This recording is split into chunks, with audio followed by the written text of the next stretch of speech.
Assalamualaikum warahmatullahi wabarakatuh. Kembali lagi di channel Kisah Seram. Buat kalian yang baru bergabung di channel ini, saya ingatkan untuk subscribe channel ini dan nyalakan tombol notifikasinya agar kalian tidak ketinggalan cerita-cerita terbaru dari channel ini. Masih di cerita yang sama, di cerita misteri rumah horor. Pada episode sebelumnya, ibu saya mendapatkan telepon dari kantor bahwa ayah saya telah meninggal. Hari itu hari yang begitu berat. Saya tidak sanggup menghadapinya. Hari itu rasanya saya tidak hidup dan tidak mati. Saya harus mengurus semuanya sendirian. Ibu saya sudah lemas, tidak berdaya. Sedangkan abang saya masih di ibu kota. Di satu sisi, saya ingin sekali berada terus di sebelah ibu saya, menemaninya. Tapi di sisi lain banyak sekali yang harus saya urus. Orang-orang tidak henti-hentinya menanyakan ini dan itu. Saya bingung, sedih, dan sangat terpuruk. Abang saya, beliau baru bisa hadir malam harinya. Bahkan saat dia tiba di rumah, ayah saya sudah dikebumikan. Malam itu saya menunggunya di depan rumah. Saya rindu sekali dengannya. Begitu saya melihat dia turun dari mobil, saya langsung berlari menghampirinya.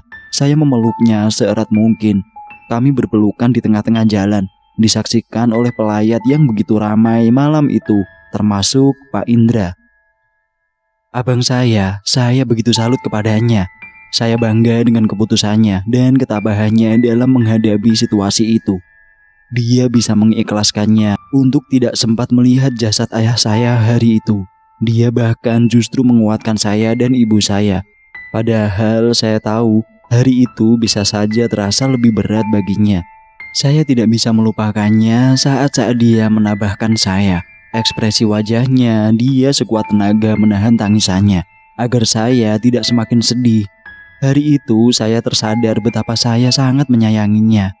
Saya berhasil melewati hari yang berat itu. Keesokan harinya saya terbangun dengan tangis yang begitu pecah. Ya, baru pagi itu saya bisa menangis dan terisak sejadi-jadinya. Pagi itu saya merasa sangat sepi. Saya berjalan menuju kamar orang tua saya seperti biasa yang saya lakukan. Tapi kali itu dia sudah tidak ada lagi di sana. Apa yang selama ini saya takutkan akhirnya terjadi. Saya telah kehilangan dia. Saya merebahkan badan ke tempat tidurnya. Saya memeluk bantalnya. Masih ada aroma harum tubuhnya di bantal itu. Saya memejamkan mata. Teringat semua yang pernah terjadi antara saya dan dia. Wajahnya, senyumnya, tawanya, candanya, kasih sayangnya. Ya Tuhan, sayangilah dia sebagaimana dia menyayangiku waktu kecil. Sampaikanlah salamku kepadanya. Betapa aku sangat merindukannya, betapa aku sangat mencintainya. Pagi itu Pak Indra menghampiri saya. Dia memeluk saya. Dia menyampaikan sesuatu yang menguatkan saya. Nak, tabahlah. Semua ini memang bukan milik kita. Bagaimanapun kita sayang kepada seseorang, tapi mereka bukan milik kita. Mereka milik Tuhan. Dan mereka akan kembali ke Tuhan. Kamu tidak perlu khawatir. Papa kamu saat ini sudah berada di tempat yang lebih baik. Dia sudah berada di tangan yang lebih baik dibandingkan dengan kita manusia. Jangan sesali kepergiannya, karena ini sudah ketentuan Tuhan.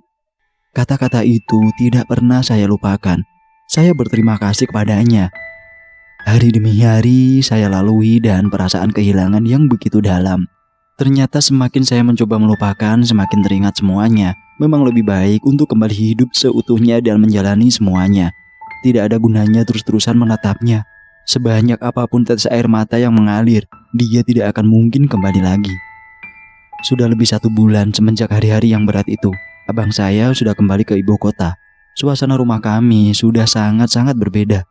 Seramai apapun orang di dalam rumah itu, bagi saya rumah itu tetaplah sepi. Semenjak itu saya benar-benar harus selalu mendampingi ibu saya di setiap kegiatannya. Saya harus bisa membagi waktu sebaik mungkin. Sesungguhnya saya masih mengalami beberapa gangguan dari makhluk-makhluk itu. Tapi rasa sedih saya seakan lebih kuat, sehingga saya bisa menepis gangguan itu. Bahkan ada ingatan yang terekam dalam benak saya. bahwa saya merasa ada makhluk lain yang sedang ikut menangis di samping saya. Di hari yang berat itu, saat saya sedang tidur, ya, saya berhasil menepis semua itu sampai mimpi-mimpi itu kembali datang. Sosok itu, sosok putih, kembali mendatangi saya melalui mimpi. Seperti biasanya, dia tetap mengucapkan hal yang sama untuk agar aku percaya dengannya. Tapi kali ini dia bersikap begitu lembut. Dia mencoba menyentuh kepala saya, tapi saya menghindar. Sebenarnya saya sudah ingin melupakan semuanya, semua tentang misteri yang telah menghantui hidup saya selama ini. Tapi mimpi itu selalu membuat saya tidak tahan. Saya ingin semuanya berhenti, terutama mimpi itu. Setiap kali saya mimpi bertemu dengan jin itu, saya selalu merasa aneh. Tidur saya terasa sia-sia, meskipun sudah tidur semalaman. Begitu mimpi itu hadir, saya terbangun dalam kondisi lelah. Seperti biasa, saya berencana untuk menemui Pak Indra. Saya menghubunginya dan membuat janji. Beliau menyuruh saya untuk datang ke rumahnya. Setelah mengantar ibu saya kembali ke rumah karena cuaca panas dan terik. Saya memarkirkan mobil ke dalam garasi. Saya bersiap-siap untuk pergi menemui Pak Indra. Saya ingat sekali, saya meletakkan kunci pintu di atas meja teras. Tapi saya harus kembali ke dalam rumah karena lupa membawa tas. Saya berjalan kembali ke teras untuk mengambil kunci mobil.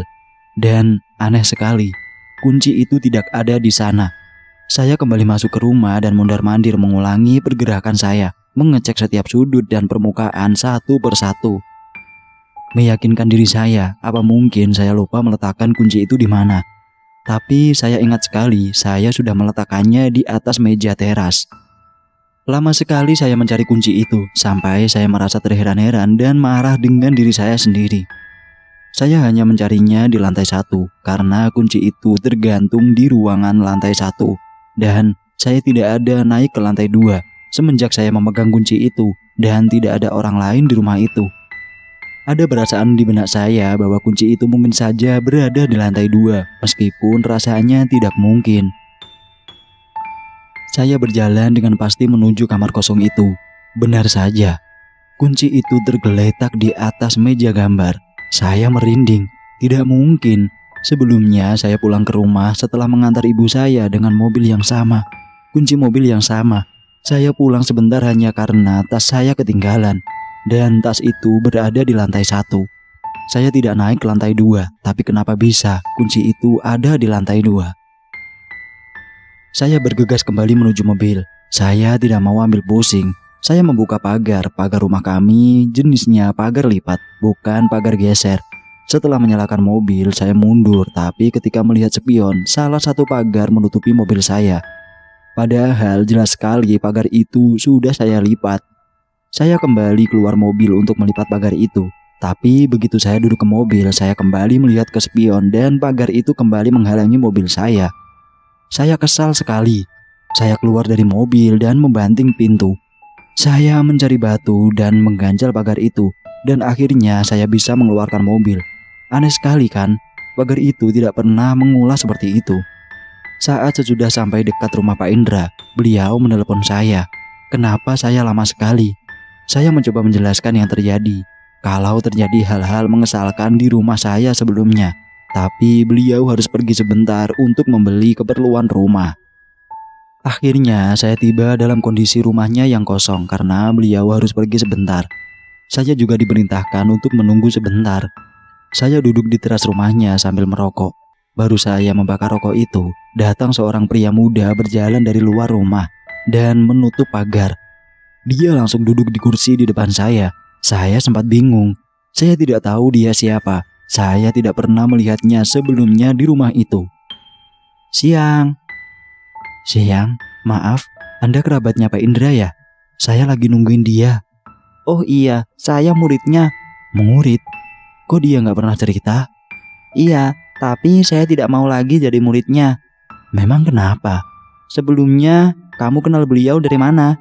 Iya, dia teman Pak Eri. Dia dulu pernah membantu saya menyelesaikan masalah saya. Masalah seperti apa? Ya, saya rasa Anda pasti tahu dong. Anda kan muridnya.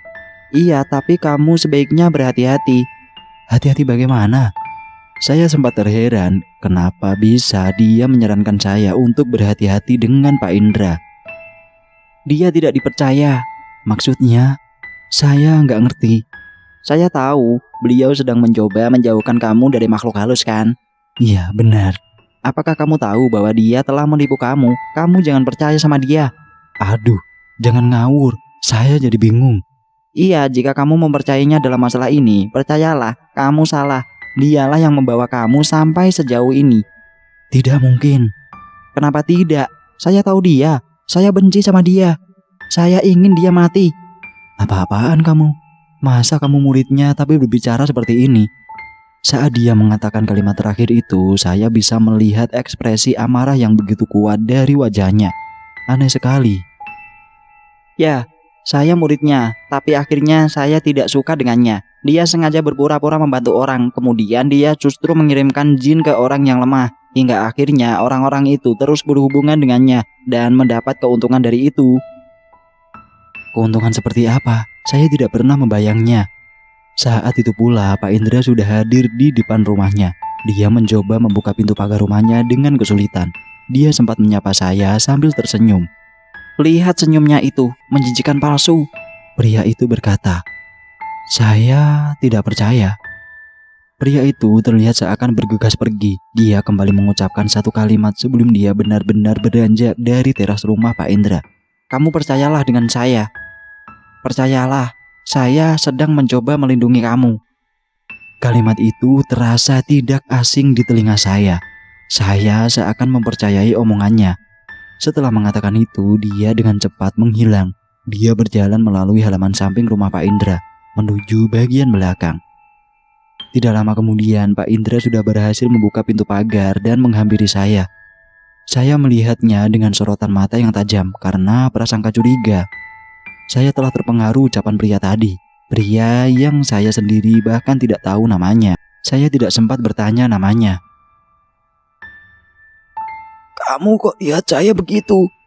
Enggak apa-apa. Kayaknya saya mau pulang aja, Pak. Loh, kenapa? Tunggu, kamu ceritakan dulu apa yang terjadi.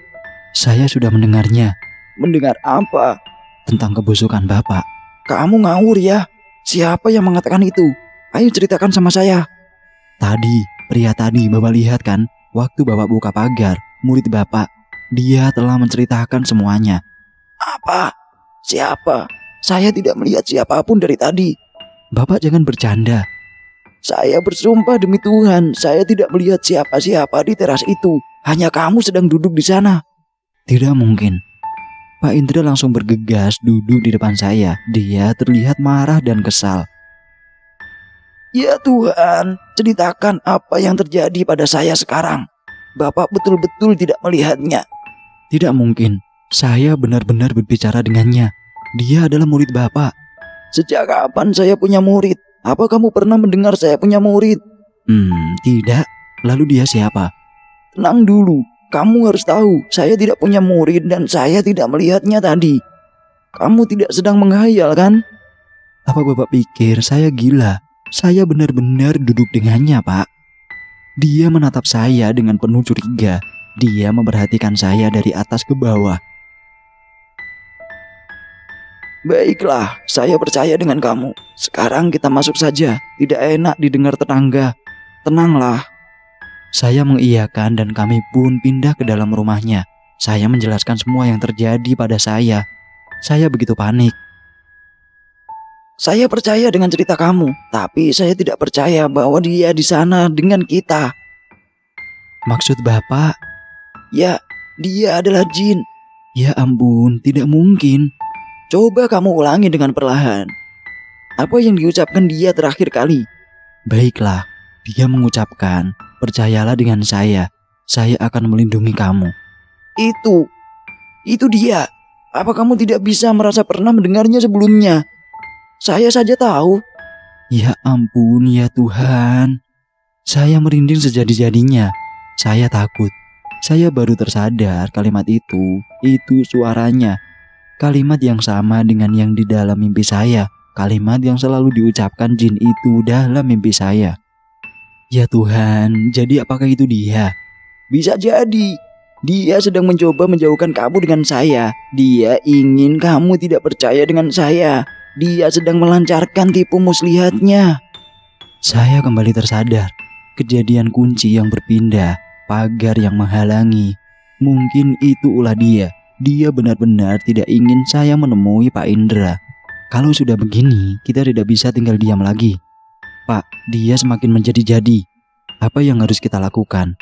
Apa yang harus kita lakukan? Ya saya tidak tahu. Saya kan justru seharusnya Bapak yang menuntun saya. Tapi saya takut kalau kamu tidak sanggup. Tidak sanggup bagaimana? Dia harus pergi dari kehidupan saya, Pak. Saya tidak bisa terus-terusan seperti ini. Saat ini saya masih berjuang keras untuk menghilangkan kesedihan saya atas kehilangan Papa. Saya tidak ingin seperti ini. Saya kesal sekali. Saya muak. Semua ini harus berhenti secepatnya. Pak Indra mengatakan kalau dia tidak bisa melakukan ritual pengusiran jin dari tubuh saya karena jin itu tidak berada dalam tubuh saya. Bagaimana kalau kita coba saja, Pak? Kita tidak tahu kan, mungkin saja dia memang benar-benar ada di dalam tubuh saya. Saya memaksa Pak Indra. Baiklah, jika itu mau kamu. Sekarang kamu duduk. Bersambung. Terima kasih sudah mendengarkan cerita dari kami.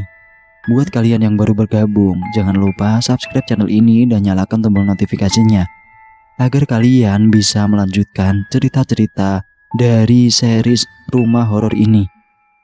Buat kalian juga, kalian bisa memutarnya di playlist kami.